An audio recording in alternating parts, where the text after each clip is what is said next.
ईसायाह का ग्रंथ अध्याय 6 पद संख्या 1 से 8 तक। राजा उजिया के देहांत के वर्ष मैंने प्रभु को एक ऊंचे सिंहासन पर बैठा हुआ देखा। उसके वस्त्र का पल्ला मंदिर का पूरा फर्श ढक रहा था। उसके ऊपर सेराफम विराजमान थे। उसके छह पंख थे, 2 चेहरा ढकने, 2 पैर ढकने और 2 उड़ने के लिए। और वे एक दूसरे को पुकार पुकार कर यह कहते थे, पवित्र पवित्र पवित्र है विश्वमंडल का प्रभु, उसकी महिमा समस्त पृथ्वी में व्याप्त है।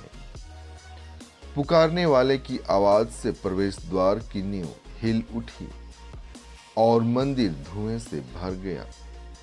मैंने कहा, हाय हाय, मैं नष्ट हुआ, क्योंकि मैं तो अशुद्ध होठों वाला मनुष्य हूं और अशुद्ध होठों वाले मनुष्यों के बीच रहता हूं।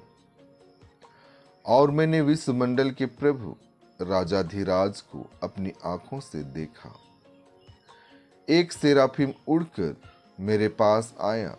उसके हाथ में एक अंगार था, जिसे उसने चिमटे से वेदी पर से ले लिया था।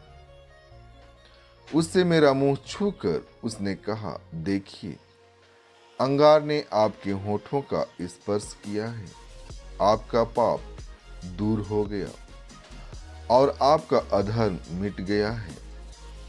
तब मुझे प्रभु की वाणी यह कहते सुनाई पड़ी, मैं किसे भेजूं? हमारा संदेश वाहक कौन होगा? और मैंने उत्तर दिया, मैं प्रस्तुत हूं, मुझको भेज। संत मती आज का पवित्र सुसमाचार अध्याय 10 पद संख्या 24 से 33 तक। न शिष्य गुरु से बड़ा होता है और न सेवक अपने स्वामी से। शिष्य के लिए अपने गुरु जैसा और सेवक के लिए अपने स्वामी जैसा बन जाना ही बहुत है।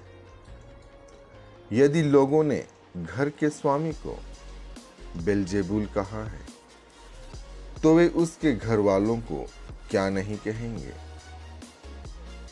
इसलिए उनसे नहीं डरो। ऐसा कुछ भी गुप्त नहीं है जो प्रकाश में नहीं लाया जाएगा, और ऐसा कुछ भी छिपा हुआ नहीं है जो प्रकट नहीं किया जाएगा। मैं जो तुमसे अंधेरे में कहता हूं, उसे तुम उजाले में सुनाओ। जो तुम्हें फुसफुसाहटों में कहा जाता है, उसे तुम पुकार पुकार कर कह दो। उनसे नहीं डरो जो शरीर को मार डालते हैं, किंतु आत्मा को नहीं मार सकते, बल्कि उससे डरो जो शरीर और आत्मा दोनों को नरक में सर्वनाश कर सकता है। क्या 1 पैसे से 2 गौरैया नहीं बिकती? फिर भी तुम्हारे पिता के अनजाने में उनमें से एक भी धरती पर नहीं गिरती। हाँ, तुम्हारे सिर का बाल बाल गिना हुआ है। इसलिए नहीं डरो, तुम बहुतेरी गौरैयों से बढ़कर हो। जो मुझे मनुष्यों के सामने स्वीकार करेगा, उसे मैं भी अपने स्वर्गीय पिता के सामने स्वीकार करूंगा। जो मुझे मनुष्यों के सामने अस्वीकार करेगा, उसे मैं भी अपने स्वर्गीय पिता के सामने अस्वीकार करूंगा। इन वचनों के द्वारा आपको आशीष मिले। आमीन।